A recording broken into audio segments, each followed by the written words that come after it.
Hello friends, मैं आजाद sir आपका अपना YouTube channel arts by Azad sir में स्वागत है। दोस्तों, आज हम बात करने जा रहे हैं क्लास 12th के मेडिवल हिस्ट्री, जिसे मध्यकालीन भारत कहते हैं। इसका एक चैप्टर है जिसका नाम है भक्ति सूफी परंपराएं, जो चैप्टर नंबर 6 है। ये चैप्टर हमने आपको पढ़ा रखा है और आज हम इसका MCQ की बात करते हैं। दोस्तों, जैसा कि आप जानते हैं, पहले हम पढ़ाते हैं, उससे रिलेटेड MCQ क्वेश्चन बताते हैं और फिर जाकर इसका हम एक रिटन टेस्ट भी ले लेते हैं, जिसके माध्यम से हम क्या करते हैं, आपको बेहतर MCQ समझाने की कोशिश करते हैं। तो उसी के सिलसिले में दोस्तों, आज इम्पोर्टेंट MCQ हम बात करने जा रहे हैं भक्ति और सूफी से रिलेटेड, जो पिछले एग्जामों में भी आए हुए हैं और आगे के स्कोर के लिए आपके लिए बहुत ही महत्वपूर्ण है। तो दोस्तों, चलिए सबसे पहले हम बात करते हैं, पहला हमारा क्वेश्चन क्या है।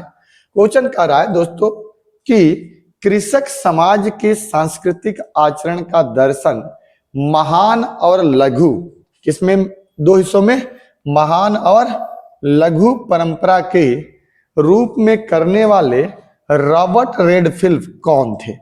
ये एक विदेशी व्यक्ति थे। कह रहा है कि कृषक समाज के सांस्कृतिक जो आचरण था, जो दर्शन था, इसको किसने दो हिस्सों में बांटा। तो उसने बांटने वाले तो रॉबर्ट रेडफिल्ड थे ही। किसने महान और लघु परंपरा के रूप में बांटा, लेकिन ये थे कौन? क्या ये जीव विज्ञान के मालिक थे? क्या ये समाज शास्त्री थे? क्या ये पूरा शास्त्रविद थे या विष्णु भक्त थे? तो दोस्तों, इसका उत्तर होता है समाज शास्त्री।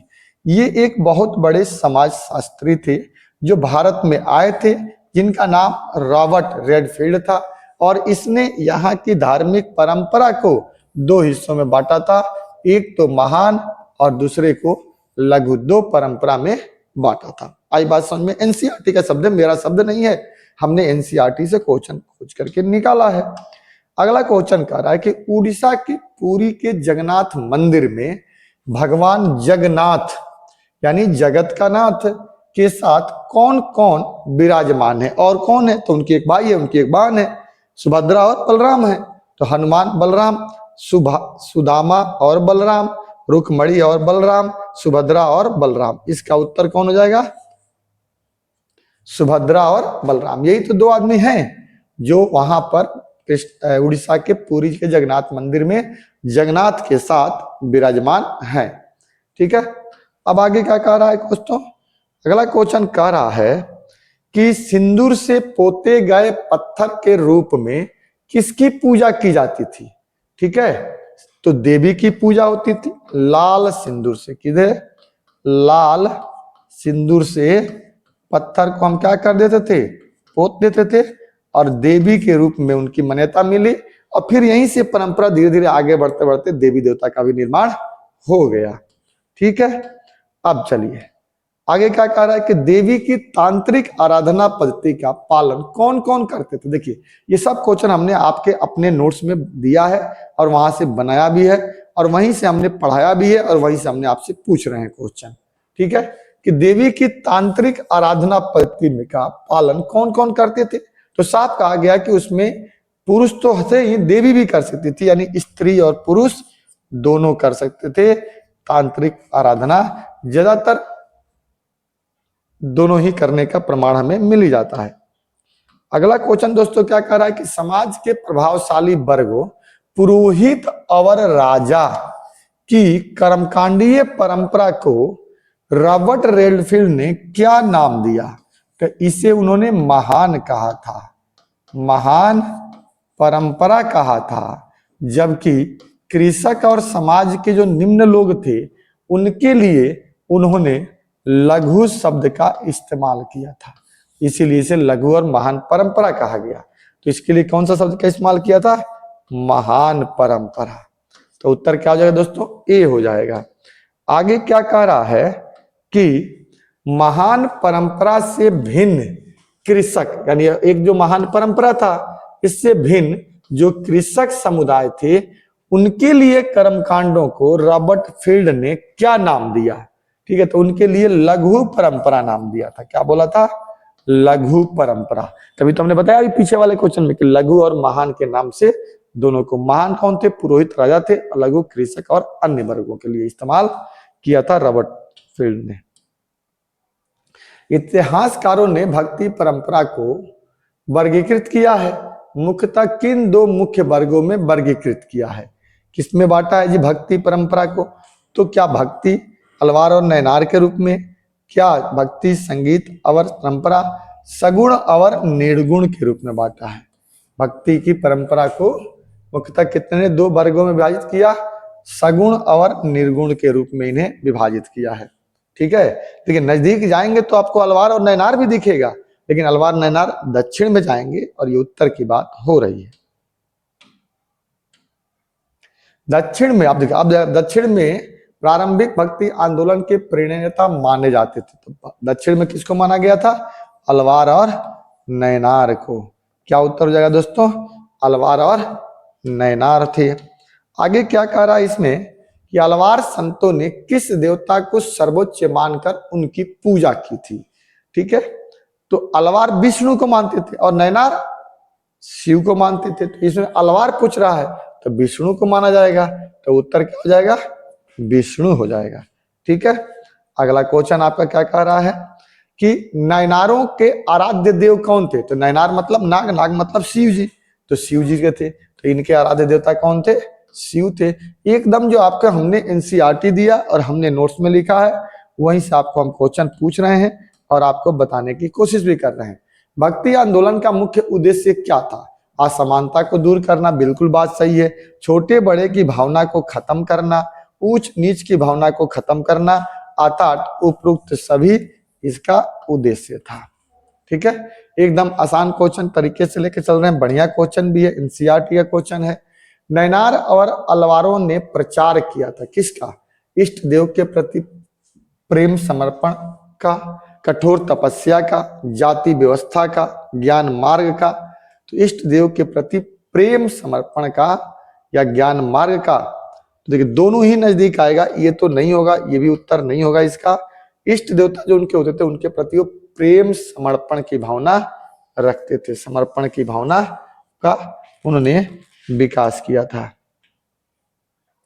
सिख धर्म के संस्थापक कौन थे? नानक थे, गुरु नानक। सिख धर्म के संस्थापक गुरु नानक थे। आगे क्वेश्चन क्या कह रहा है दोस्तों? एकदम समझ में आ रहा होगा, आप देख भी रहे होंगे आराम से। कबीर किस भक्ति परंपरा में विश्वास करते थे? निर्गुण में या सगुण में? सगुण का मतलब क्या हुआ? जिसमें तस्वीर। निर्गुण मतलब जिसमें तस्वीर ना हो। निर्गुण जिसमें कोई नहीं हो। तो निर्गुण परंपरा, राम की भक्ति, कृष्ण भक्ति नहीं, निर्गुण परंपरा में विश्वास करते। उन्होंने सत्य को ही ईश्वर मान लिया था। मोहम्मद बिन कासिम भारत पर कब आक्रमण किया था? 712 ईस्वी में। कब किया था? 712 ईस्वी में। देख रहे हैं ना, कितना बढ़िया क्वेश्चन है जो हमने आपको बताया रखा है और आप इसे पढ़ेंगे। और जो अन्य लोग भी अगर वीडियो देख रहे हैं तो निश्चित तौर पे ये प्रश्न कोई फालतू का नहीं है, एनसीईआरटी का है। आप इसे देखेंगे तो आपको निश्चित तौर पे फायदा होगा और अच्छा लगे तो आप इस वीडियो को लाइक कर दीजिएगा, सब्सक्राइब कर दीजिएगा। चैनल पे पहली बार आए हैं तो सब्सक्राइब जरूर करिएगा। ठीक है, कह रहा है कि प्रसिद्ध संत अंडाल किस संप्रदाय से संबंधित है? अंडाल महिला थी। ठीक है, कराईकाल भी थी। अंडाल किससे थी? अलवार से थी। अलवार भक्ति परंपरा यानी विष्णु को ये मानती थी अंडाल। कराईकाल जो थी नैनार की थी। महिलाओं ने भी तो भक्ति की परंपरा किया था। किस ग्रंथ को तमिल वेद भी कहा जाता है? तमिल का बड़ा वेद, पांचवा वेद कहा जाता है। दिव्य प्रबंधन, नलिगरा दिव्य प्रबंधन को पांचवा वेद के रूप में हम लोग याद करते हैं। किस ग्रंथ को तमिल वेद भी कहा जाता है? इसी को तमिल का वेद भी कहा जाता है। ठीक है, नलिगरा दिव्य प्रबंधन को ही। अगला क्वेश्चन है दोस्तों, 12वीं शताब्दी में वीर शैव परंपरा का उद्भव भारत के किस राज्य में हुआ? कर्नाटक में हुआ। कहाँ हुआ था वीर शैव? कर्नाटक में हुए थे, जिन्होंने अपने आप को वीर शैव कहा था। शिव के वीर के बारे में याद किया था। इसी को हम लोग क्या बोलते थे? परंपरा को लिंगायत बोलते थे। लिंगायत थे ये लोग।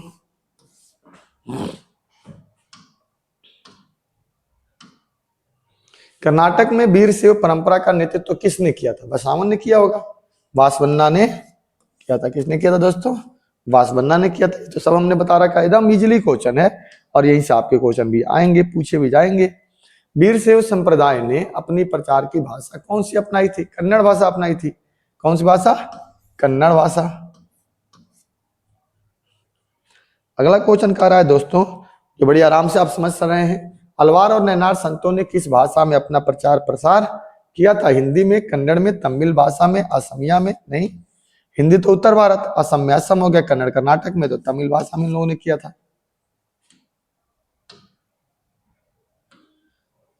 अमूर्त निराकार ईश्वर, इसका कोई आकार ना हो, कि उपासना का संबंध किस शाखा से है? तो निर्गुण शाखा से है, भक्ति के निर्गुण शाखा, जिसमें किसकी का आकार कोई न हो। प्रसिद्ध संत अंडाल किस संप्रदाय से थी? अलवार से थी। ये क्वेश्चन एक रिपीट हो गया है सर जी यहां पर, ठीक है। अगला क्या कह रहा है? दक्षिण में जैन और बौद्ध धर्म का विरोध करने वाले संत कौन थे? अलवार और नैनार थे।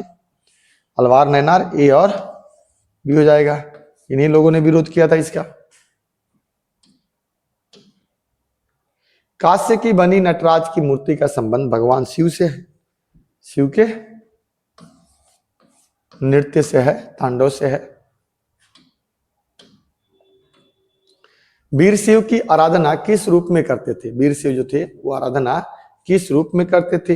योगी आदि शिव सिंह के लिंग की आराधना करते थे।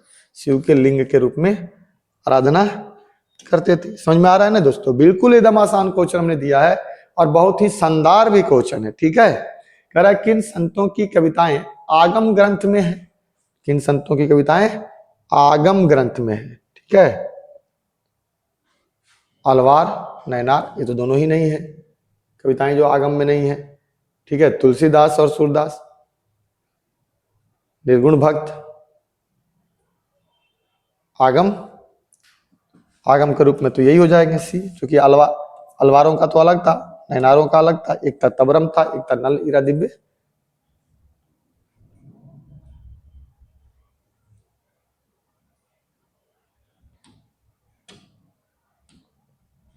कन्नड़ भाषा में वीरशैव के रचित पदों का संकलन क्या कहलाता है?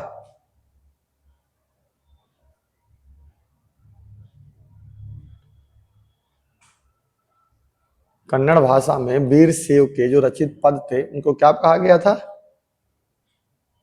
आगम। सिंध प्रदेश को इस्लामी खलीफा क्षेत्र में शामिल कब किया और किसने किया था? मोहम्मद बिन तुगलक ने किया था।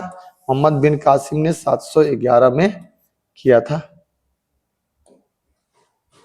इस्लामिक शासक के अंतर्गत गैर मुस्लिम संरक्षित श्रेणी को क्या कहते थे? जिम्मी।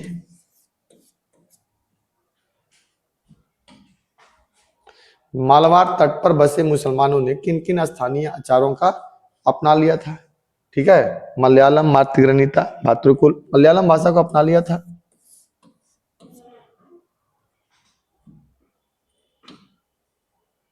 शिया और सुन्नी किस धर्म के संप्रदाय के हैं लोग? इस्लाम के हैं। यहूदी ईसाई तो है नहीं, हिंदू तो है नहीं, शिया सुन्नी। जंजीर किस किन किन किन के बीच की अटूट रिश्ते को? तो मुरीद और शेख और मुरीद, शेख और मुरीद के रिश्ते को दर्शाता था, गुरु और शिष्य के रिश्ते को। इस्लाम में बेशरिया फकीर कौन थे? जो शरिया को नहीं मानते थे, जो शरीयत की अवहेलना करते थे, जो शरीयत का पालन करते नहीं, जो शरीयत की अवहेलना करते थे उन्हें हम बेशरिया, और जो शरीयत को मानते थे उन्हें हम बाशरिया कहते थे। ठीक है दोस्तों, इस प्रकार हमने आपको टोटल यहाँ पे 35 क्वेश्चन आपके लिए लाए थे जो सबसे महत्वपूर्ण थे इस चैप्टर से। चैप्टर भक्ति परंपरा का है। अगर दोस्तों आपको ये वीडियो अच्छा लगे तो आप इसे लाइक करिएगा, शेयर करिएगा, और कोई आदमी पहली चैनल पे अगर दिख रहे हैं, पहली बार चैनल पे आए हैं, तो आप इसे सब्सक्राइब जरूर करिएगा।